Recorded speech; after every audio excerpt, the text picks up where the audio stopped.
Dal 161 al 180 d.C., durante il regno di Marco Aurelio, l'impero romano aveva raggiunto il suo apogeo. Tuttavia questa prosperità portò con sé inevitabili criticità. L'espansione delle rotte commerciali, che aveva sostenuto lo sviluppo dell'economia romana, aveva però messo in contatto la civiltà mediterranea con l'Africa centrale, una zona ricca di virus.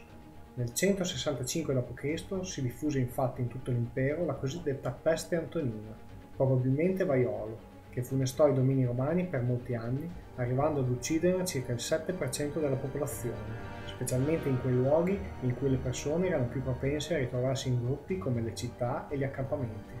Questa decimazione della popolazione imperiale portò a pesanti conseguenze in termini di approvvigionamenti, mancando i contadini per coltivare le terre, e arruolamento, essendo le caserme svuotate dal virus.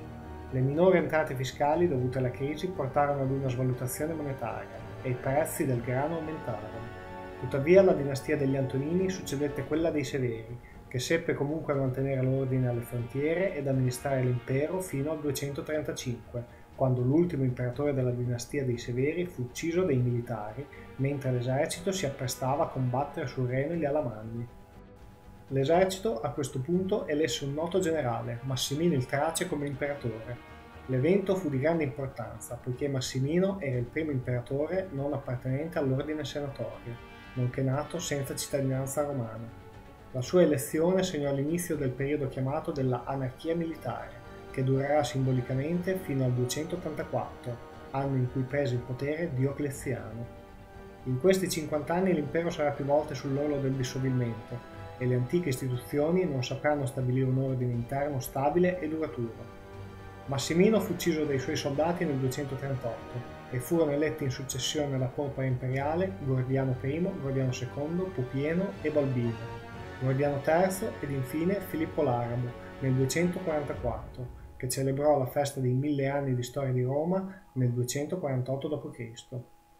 I confini però stavano risentendo dell'incertezza politica nell'impero e le popolazioni barbariche stanziate oltre il Limes operavano razzie indisturbate nei territori romani. Fu così che nel 249 Filippo fu rovesciato da Decio, anche lui come Filippo un militare di professione, che si trovò a dover affrontare un'invasione di Goti e Carpi sul fronte danubiano. Egli radunò l'esercito e mosse contro i Carpi, che sconfisse, poi si rivolse contro i Goti, che sconfisse Nicopoli ed inseguì desideroso di annientarli, ma qui venne sconfitto presso Filippopoli, che fu quindi saccheggiata.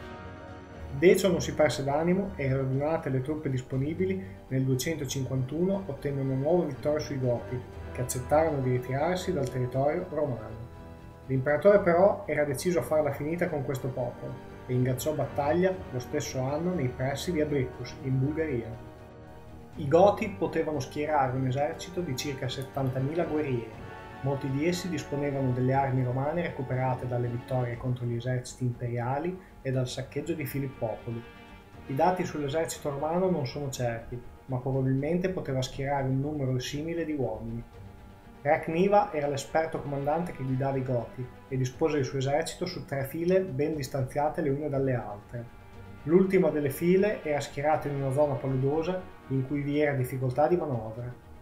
I Romani, giunti sul campo di battaglia, attaccarono la prima linea gota, che cedette e si ritirò in buon ordine. A questo punto le legioni continuarono l'assalto verso la seconda linea nemica. Anche questi reparti, dopo una prima resistenza, si dispersero in buon ordine.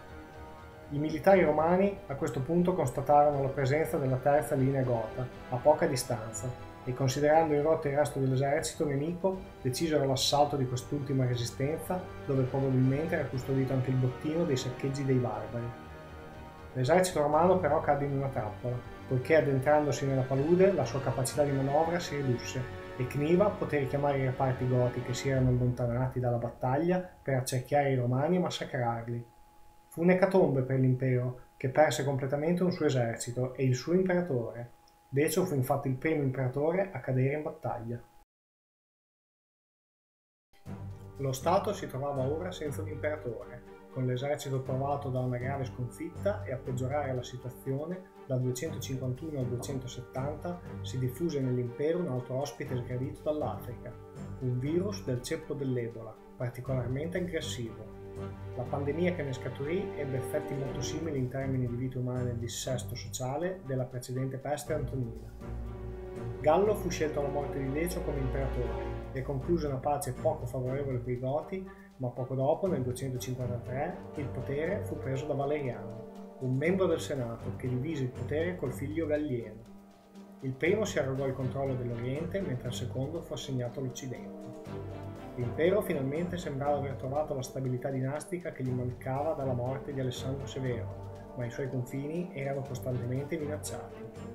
Nel 254 i Goti tornarono all'attacco, arrivando fino in Tessalonica. Nel 255, questa via mare, assaltarono le coste turche del Mar Nero e negli anni successivi arrivarono a destabilizzare il Mediterraneo orientale. Nel 258 i Franchi oltrepassarono il confine renano, dandosi ai saccheggi incontrastati fino in Spagna. Sempre tra il 258 e il 260, Quadi e Marcomanni invasero l'impero, arrivando fino a Ravenna. Queste ultime invasioni furono fronteggiate da Gallieno, mentre nel 260 i Sassanidi, probabilmente resisi conto delle difficoltà dell'impero, invasero la Siria. Valeriano si mobilitò allora per contrastarli, ma venne sconfitto e catturato presso Edessa. La morte di Valeriano gettò l'impero nel caos. Gallia e Britannia secessero all'impero, nominando postumo proprio reggente. In Oriente Gallieno affidò ad un principe locale, Odenato, il compito di sconfiggere i Sassanidi. Odenato cacciò gli invasori, ma si ritagliò un regno indipendente all'interno dei territori romani. Gallieno, figlio e successore di Valeriano, era impegnato su ogni fronte per contrastare le invasioni. Mentre però si stava muovendo per contrastare i Goti, che anno dopo anno devastavano i Balcani, nel 268 gli Alamanni oltrepassarono il Reno e invasero l'Italia. Gallieno lasciò il comando delle truppe danubiane ad un suo sottoposto e intervenne in Italia per contrastare i Germani. Ma prima di affrontarli si diresse verso Milano per sconfiggere un tentativo di usurpazione. Durante l'assedio l'imperatore morì, forse assassinato dai suoi stessi soldati. Gallieno, negli anni del suo governo dal 260 al 268, iniziò una serie di riforme che gradualmente con gli imperatori successivi portarono alla configurazione dell'esercito tardo-antico. Al Senato fu tolto il controllo dei comandanti, i quali furono scelti tra i militari di professione, provenienti da rango equestre. L'esercito vide inoltre incrementare i propri contingenti di cavalleria, acquistando maggiore mobilità, e passò da una difesa statica dei confini a una difesa mobile, disponendo reparti di riserva strategica in aree chiave dell'impero. Un forte gruppo di militari era quello dei cosiddetti illirici, cioè provenienti dagli eserciti danubiani. Furono proprio loro, grazie a comandanti capaci come Claudio il Gotico, Aureliano e Diocleziano, a riunificare e riordinare l'impero romano. La nuova conformazione dello stesso verrà chiamato Dominato.